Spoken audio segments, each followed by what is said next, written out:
I'm Jen Taylor Skinner, and this is The Electorate. On this episode, I have a conversation with Liuba Grechen Shirley, the founder and CEO of Vote Mama Foundation, an organization dedicated to supporting and empowering moms to run for office. Liuba's personal story is the stuff of legends. She ran for Congress in 2018 while caring for 2 young children, and the challenges she faced during that campaign made her realize that something really needed to change. So 6 months into her campaign, Liuba petitioned the Federal Election Commission and became the first woman in history to receive federal approval to spend campaign funds on childcare. And that success allowed many other parents running for office to do the same. Liuba and I talk about the importance of having pro-choice moms elected to office up and down the ballot and how it benefits all of us to support them. So please enjoy my conversation with Liuba Grechen Shirley. Liuba Grechen Shirley, thank you so much for joining me. Thank you so much for having me. I find your personal story so fascinating, and I was wondering if you could just indulge me in taking, take a trip down memory lane to 2018, which is when I think you first ran for office. But I remember that year like it was yesterday. That was the year that we had a record number of women running for office, and then following that, a record number of women were elected to office. And I think if you were a woman running for office, if you were an activist or an organizer, I think that the energy in 2018 made us all feel less powerless. What was 2018 like for you? Tell me about that year for you. I feel like to tell you about 2018, I have to start with 2016. Trump got elected, and so I moved back to Long Island when my oldest was a year old, and it was very unusual. There were, Trump that bitch bumper stickers everywhere. There was a town next to me who had a parade with a dummy of Hillary Clinton in a cage on the back of a pickup truck. And here I was back on Long Island for the first time since I was a kid, and I was pregnant. I had, a toddler, and it was a really hard time for me, to be very honest. And then Trump got elected, and I ended up starting an Indivisible group. I had my second child, and I started organizing.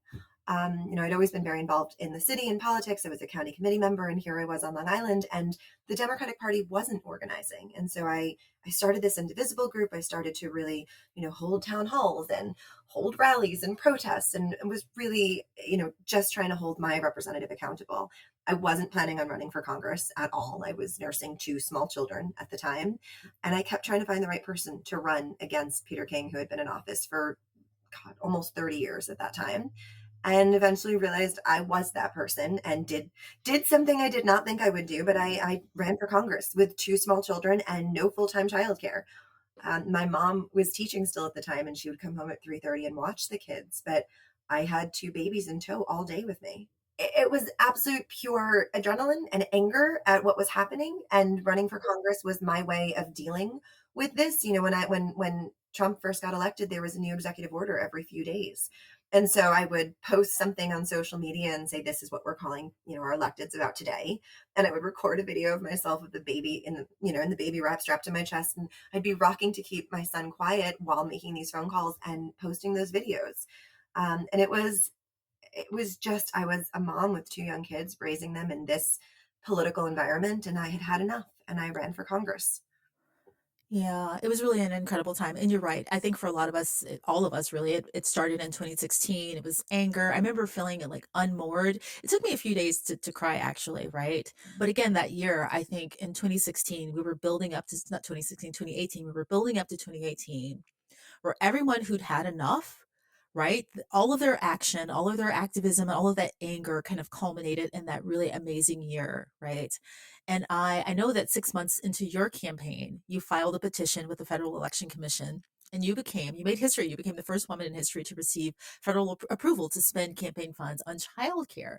And I remember hearing about that story back then. I didn't know you, but I remember, I think a guest actually mentioned it, that this had happened, and we were like, oh, that's amazing, right? And so I'm glad to meet you finally, right? But I want to ask you about that time and your thinking, because I think often as women, our circumstances as women or as mothers, it's so persistent and it's so long standing, right? The inequity and the lack of balance, that sometimes we don't think to question the unfairness and the lack of equity around us. It's invisible because it's always been there, right? Because when you think about it, by the time you ran in 2018, women had been running for office for decades and decades and decades, and no one thought, hey, maybe someone should help me pay for childcare. So what was your thinking? What gave you the idea to file this petition? It was necessary. It was not, it was never a political stunt. There was never like a thought process of like, this is a good strategy. I literally could not continue that campaign without being able to use my campaign funds on childcare. Most people don't realize that running for Congress is the longest job interview you will ever have. You're working 18 hours a day, 7 days a week for almost 2 years of your life, and there's no salary. And you can't have an outside job and run for Congress successfully. So we have all of these independently wealthy people in Congress. We have more millionaires in Congress than we have moms of children of any age. There are literally more millionaires in Congress than mothers. And we look at our policies, and they are an absolute direct result of who is making these policies. Legislators legislate on their lived experience.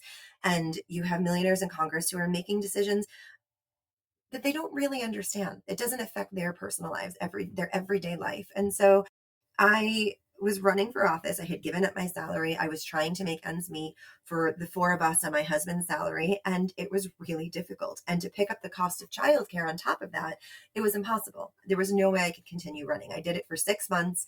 My mom would come home at 3:30 every day, but I had two babies with me. I was knocking on doors with two little babies. I was doing call time with two little babies. It is really difficult to do that.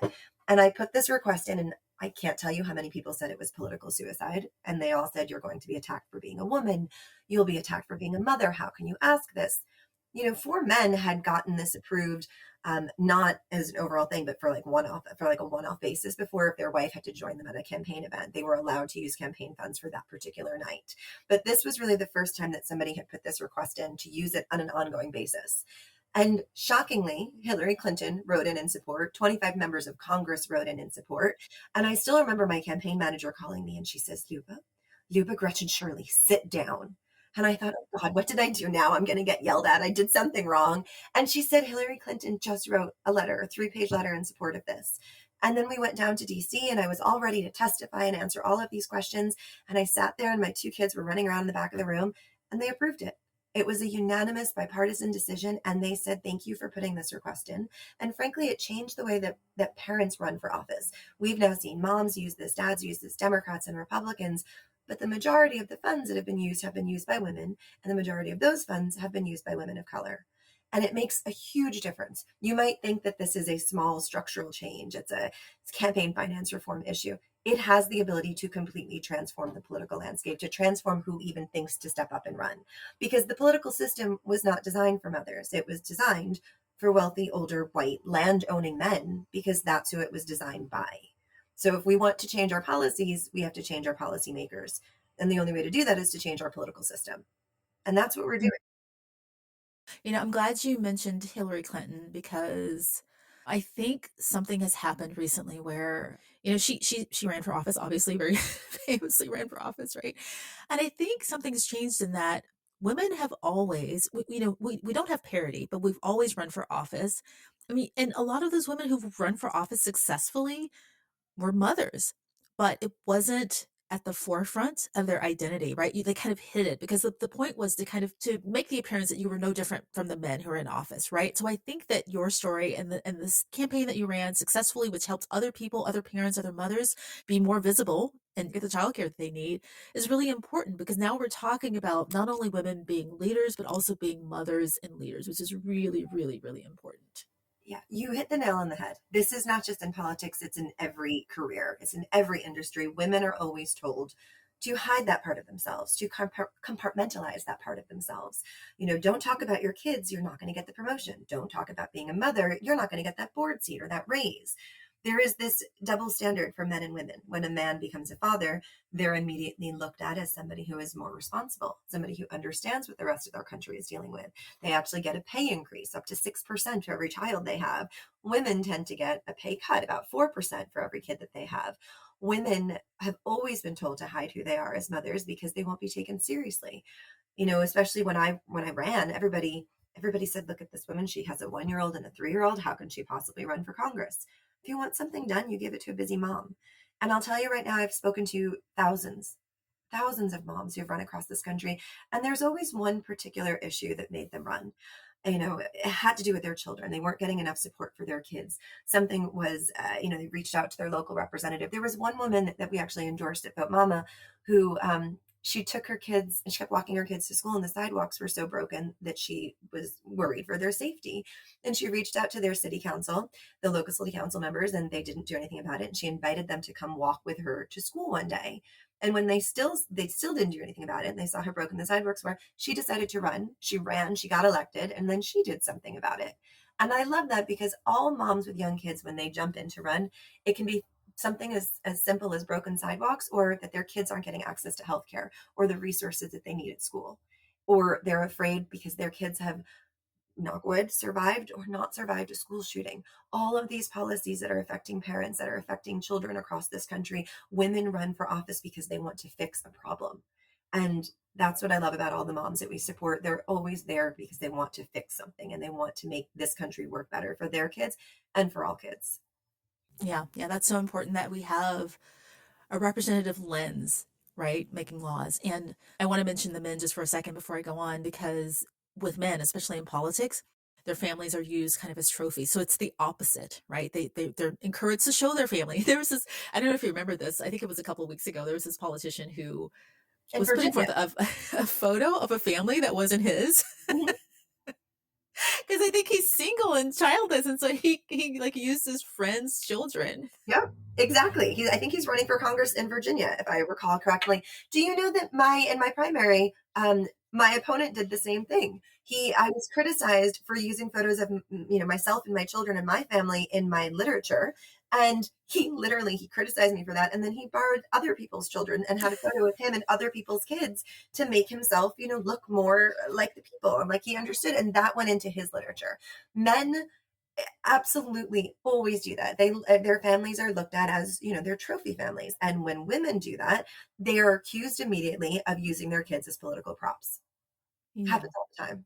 Yeah, and it doesn't just happen in politics. It happens in the private sector. It happens everywhere. You bring your put your photo of your kids on your desk and your family, like, look at me. And so Mhm. that's a whole other episode about the psychology of that. But it's really interesting. But because of your work, of course, so many other parents and mothers have been helped. But I have to ask you, I'm a mother of two. And I know that though money does help, right, it does not solve the other areas of our childcare crisis that we have in the country. And, I'm thinking of something really specific. I'm thinking about, and maybe this isn't a great example, but Senator Tammy Baldwin in 2018, there's this viral photo of her bringing her 1 week old baby to the floor of the Senate. It's so cute, just swaddled in her cardigan, and it just reminded me that, she probably at this point can afford childcare. But that is not the end of the crisis. It doesn't just end with affordability. We don't have reliable childcare. We don't have consistent childcare, right? We don't have rooms for mothers to pump, right? Or nurse even. So what are some other tiers that are needed to support parents who and mothers who are running for office that you can think of?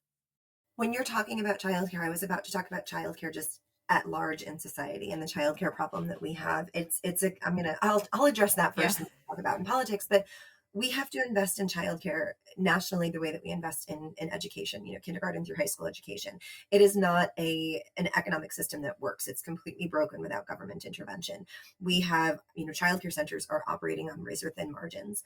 The people who work at childcare centers are overwhelmingly women of color who are getting paid under minimum wage in many cases. You can make more money at Starbucks than you can working at a childcare center. And then parents can't afford childcare because the childcare center prices are, in some states it's more than college. And so we have this broken system that will absolutely not work unless the government actually invests in childcare. We need to do that, and it's an economic issue. And I'll tell you, anytime I talked about paid family leave or childcare on the campaign trail, without fail, someone always said, ignore the women's issues and stick to the bread and butter issues. We lose $120 billion a year because of the lack of childcare in this country. There is no more basic bread and butter issue. And moms get that. And that's why we need more moms in office, because they understand that all of these issues that so many men will tell you are women's issues are in fact economic issues.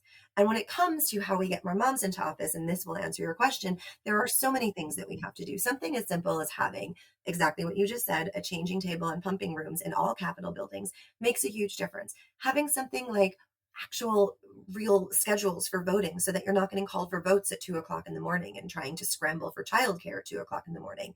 When it comes to state legislatures in particular, most people don't realize that there are only 4 states that pay a livable wage. In New Mexico, if you're a state legislator, you get paid $0. In New Hampshire, you get paid $200 for a 2 year term. Virginia pays $17,000 a year. So even if you run and you get into these state seats, if you're not wealthy, you can't stay in these seats and support your family. We have to pay state legislators a livable wage. We have to have things like paid family leave for legislators, and then virtual voting and proxy voting. If you have a baby right now and you're serving, both at the federal level or at the state level, you can technically take the time off, but you then can't participate in committee hearings. You can't vote. This now leaves you, at political risk for losing your next election. You will be attacked for it. If we actually had paid family leave and virtual voting and proxy voting, you could take the time to be home with a new child and you could still vote virtually and you can still do your job. We have to think of how to make the system work for young parents. And this is not just for women, it's for dads as well. Both moms and dads want to be present parents. But then you look at the numbers. So we've come up with this politics of parenthood research study. We've now put out 5 reports at Vote Mama Foundation, and we were looking at some of the numbers recently. If you look at our Congress right now, less than just 1% of our Congress are moms of children under the age of 6. That's 6 of our Congress members. But if you look at all parents in Congress with kids under the age of 6, dads outnumber moms 9-1. 9-1. And any parent will tell you what's so special about the age of 6. It's when our kids are in school full time. It's when we're no longer trying to navigate this broken childcare system that we have in this country. We need to change the political system. That's how we're going to change policies across the country. Yeah, yeah. There is a quote on the Vote Mama website that I love. It said, American policies were not designed to support mothers because they were not created by them, right? And that just goes to the whole point that you just made. And this is more of a comment than a question, but I was just thinking about that and thinking about your own story, because I think you did a campaign video when you were running where you were walking around your house, you were carrying your baby and you were on the phone. And then at the end of that whole montage, you Yeah. put on heels. And I thought, no way, like, no way. I would not. And so just props to you and all of these women, because I'm going to tell you, like, that would not be me. I would be in flats. I would, put on Kamala Harris style Converse. No. Wait, I have to tell you a funny story. The heels were just for the video. The heels were not reality. Okay. So the heels would stay in my bag, and I would walk out in Birkenstocks. And so my campaign team, my staff used to literally yell at me for this regularly. I would walk out of any fundraiser or any event, and I'd get like in the elevator, and there'd be guests that were just at the event with me in the elevator, and the heels would come off, go back in my bag, my Birkenstocks would go back on, and my hair would go in a bun. And everyone's like, can you just stay looking professional for a few more minutes until you're in the car or on the train? I was like, no, I have to put my flip flops back on. I'm done. I'm in my Birks and I can't wear heels. I only wore heels just to walk into an event, and then I took them right off. Yeah. Well, good for you. I'm just trying to think of some people, like, I know that Kamala Harris wears her Converse, but I think Nancy Pelosi, I don't think I've ever seen her in secret. Like, she will wear the She heels. She will wears stay real in the heels, heels. though, real heels. And they're like, 3 inches high. And I can't walk in 3-inch high heels. I just can't do it. But she does it and she looks great and she can walk. She looks great. I can't do it either. So I'm glad we have that in common. Like 2 inches, yes, 3 inches. That's my dirty secret. I can't do 3 inches. So anyway. Um Yeah. No, I wear Birkenstocks all the time. Very good, very good. So I know that you had approval for campaign funds for at the federal level for childcare for candidates at the federal level. What about the state level candidates? Because I know that's really important.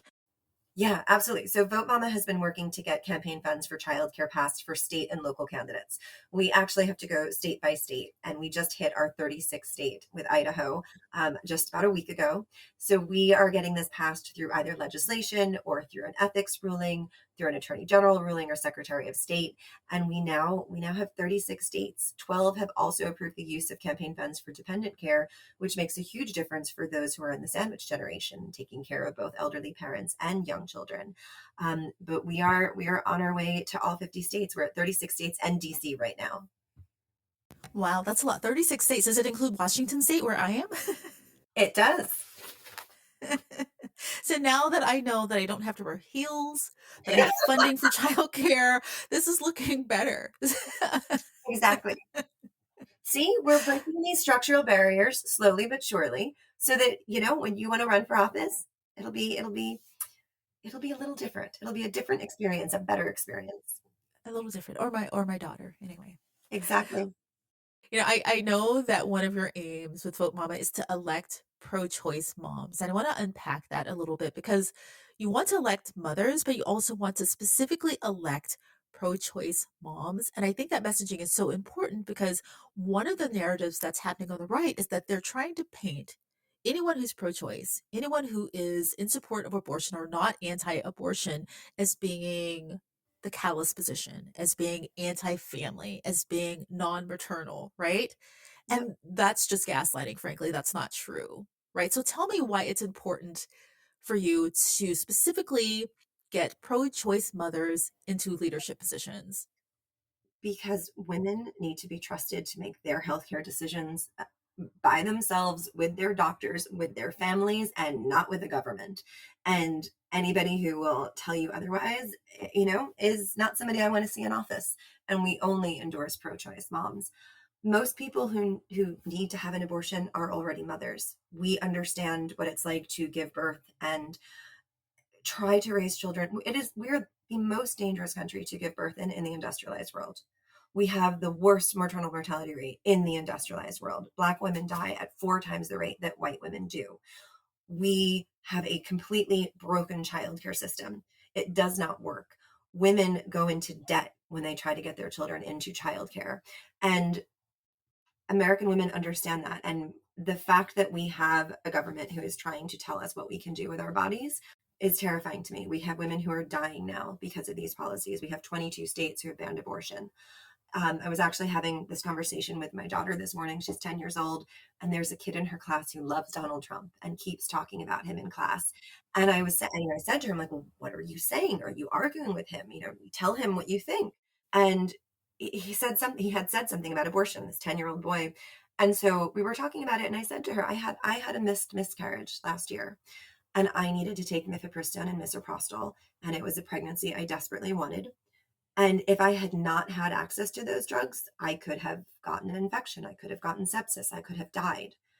And my daughter stayed home from school with me because when I took the drugs, I miscarried and it was horrible. And I needed access to those drugs. It was absolute health care. And women need to be able to make their choice about when they become parents, whether or not they want to become parents. And it's scary to me, honestly, to see what is happening in this country right now and to see that my daughter has fewer rights than my mother had. So 100%, we will not even talk to a woman if she is not pro-choice. Yeah. And what's so important about this is because it makes their argument lose steam.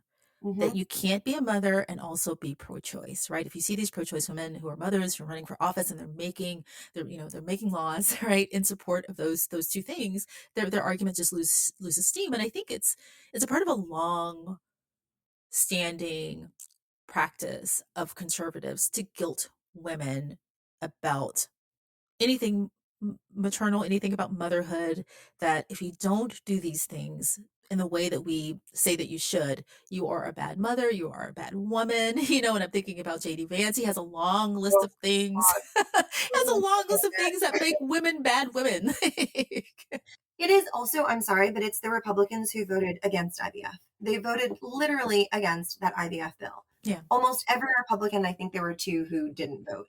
But are you kidding me? You're against IVF now? You're sitting here guilting mothers, guilting women who are not mothers, and yet you want to ban IVF. Make it make sense. It doesn't. It's just men who want to control women. That's it. They can hide their perspectives in whatever language they want, but it's men who want to control women. Yeah, yeah. And I think, again, we were talking about childcare and all of the other tiers of support that you need. I think that when, organizations like yours are successful and you have more mothers in office, it will also highlight how absurd someone like JD Vance is and his ideas of, well, we don't need better childcare because we've got grandmothers, or that you should sacrifice your career, right? And then these women in power sitting next to him will say, well, no, JD Vance. Yeah. No, that comment was, I'm very lucky that my mother is now retired and is able to and wants to help with our children. There are so many grandparents who, first of all, don't want to and don't have to do that. There are many who are still working because they want to. And then there are many who are working, frankly, because they're still paying their own school loans. And I don't think that, JD Vance even realizes that that's the case. And, for so many people that they aren't able to stay home and raise their grandchildren. He literally said that what a postmenopausal woman's role is to take care of grandchildren. Is he kidding me? I'm sorry. Between that and child as cat ladies, I have no words. I mean, I'm just stunned. Right. I was really surprised that he even disrespected his own mother-in-law, Mhm. right? Like, he brags about like, oh, she left a high-powered career to take care and like we could go on about him for a very long time, but he's very offensive. Yeah, And yeah, I not hearing from him again, couldn't come sooner. not good. 10 days. I hope to God it's God. Please. I can't. I just need to get through these next 10 days. Exactly. But I know that another one of her aims is to focus on down ballot races and specifically school board races, right? And I came across something really wild when I was researching this for our talk. So I made an assumption about the demographics of school boards, and I thought that of course, school boards, schools are kind of gendered. It's a gendered role for women, right? But no, Mhm. women are the majority of school board members are men. I think they make across the United States, they make up 52% of the members of school boards, and women are like 43%. No They're parity older there. white men as well. They're older white men who usually don't have kids in the school district. Do you know why? These are men, they use the school board positions as jumping off points to their next political career. A school board race is easier to win than, say, a state senate race or, a congressional race. So a lot of them will run for local school board races and then they're local elected. And this makes them look good when they run for higher office. And a lot of them, will run for these seats because they like the power and they like a title. And the problem is that we have people in office who are, in these school board races who don't have kids in the district, who are not personally affected by what happens in that district. And, I'll tell you something interesting. I spoke at a local high school literally this week, and it was the Women's Empowerment Club, and they asked me to come in, and I was given a directive that I was not allowed to talk about reproductive rights because, are you ready for this? They have an abstinence only education program. This is a public school. I was shocked and I talked to the advisor of the club afterwards and I said, how is it that you have an abstinence only education, sex education program if you're a public school? It would make sense if you were a Catholic school. And she said, it's our school board. And anytime we talk about these issues and our students want to have a sex education program, and anytime we talk about this, we have parents come up here and we have the school board tell us that we can't. So they now have, because of their local school board, abstinence only. We could not talk about reproductive rights during our discussion. I am shocked. I was as well. That's what's happening. School boards, they have so much control in how our children are educated. And we need people who have kids in the district. We need more moms. We need more, working class people. We need more diversity amongst our school boards, people who look like the children that they're actually supposed to be advocating for. School board members are supposed to be there to advocate for the kids, not, for themselves, not to have this position of power, not to have this title. They're there. Their sole responsibility is to make sure that the children that they are representing are getting the education that they deserve and the resources that they deserve. Right. It's a similar makeup to Congress in that the people who are either benefiting or hurting from the system are not the people who are in charge of it, right? And that's not good. That's exactly correct. So let me ask you, so I know that again that you're focusing on school board races, but I'm curious as to, schools are gender coded. Do you think that the women you have, the mothers you have running for school board races, do they have an advantage in those races because they are mothers, right? An advantage for winning? I don't think so, actually. Yeah. People, it doesn't matter what you're running for, it's harder to run as a woman. You know, you are, people don't take you as seriously. Voters don't, the press doesn't, donors don't. They think that you're too busy. They think you have too many responsibilities, that you're running around taking care of children, which frankly we all are. And we're really good multitaskers and we can do both. And it's always been looked at, motherhood has always been looked at as something that will hurt your political campaign. We look at we look at motherhood and your experience as a mother as an asset. it gives you this different lived experience that we really need at the decision making table. So I don't think, in terms of like the outside perspective and voters, I don't think it necessarily makes them their job easier. I still think it makes their job harder, but I think it makes them much better candidates. And I think it gives them that perspective because they're the ones in the trenches. You know, it is very different. And I'll tell you this, you understand how bad our policies are. Like you get it academically. And then when you have children and you're in the throes of trying to raise children and maintain some semblance of your career and just make it all work, you finally realize at a real visceral level just how much our policies fail women and kids in this country. And at that time, you're so busy that you don't really have the time to go out and fight for systemic change. And that's why we need more moms in office. That's why we need this Mamas Network. The biggest support for me when I ran were really the moms who had done it before. And when I launched Vote Mama, I wanted to make sure that we were building that Mamas Network, that we were building that support system, because it's really hard to run as a mom with little kids, and you need to talk to other moms who have done it. You need to talk to other moms who are doing it, who are in office and serving with young kids, because that support system, that's your superpower. Being a mom and having that support system, that's what makes you able to run, to serve, to pass damn good policies, and to turn around and pull up the next women behind you.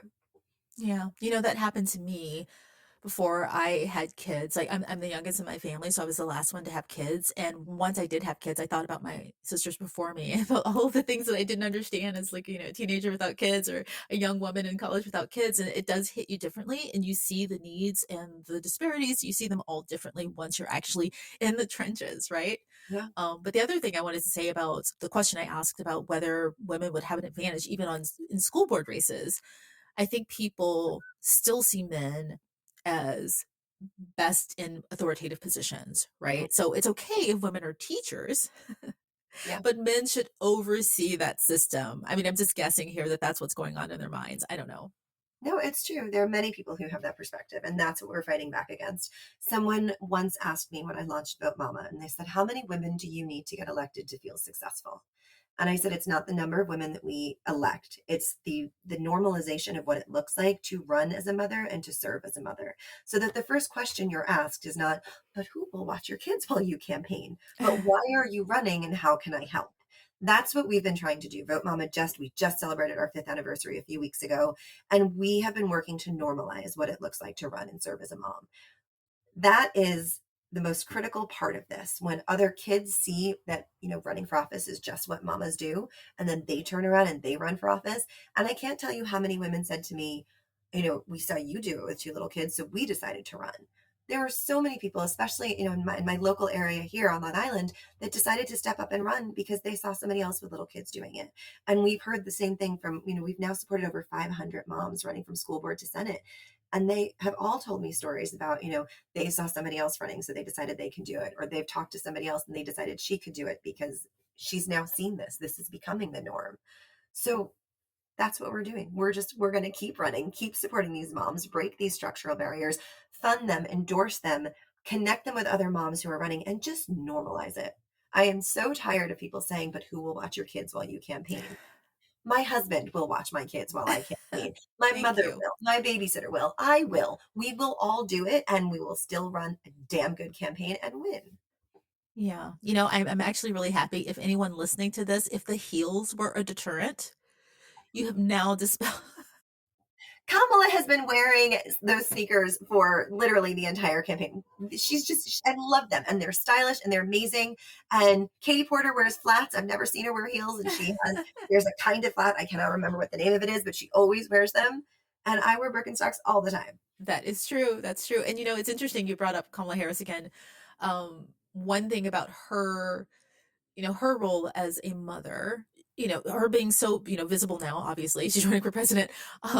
It opens the conversation up to how expansive motherhood can be, with her blended family. And that's a really good conversation that we need to have too. And I think, another thing that conservatives have done, they've dismissed anyone who doesn't fit their traditional idea of what a mother looks like, which also, a mother in leadership also just doesn't fit their definition. So. Of course not. Did you see Sarah Huckabee? The who keeps her humble?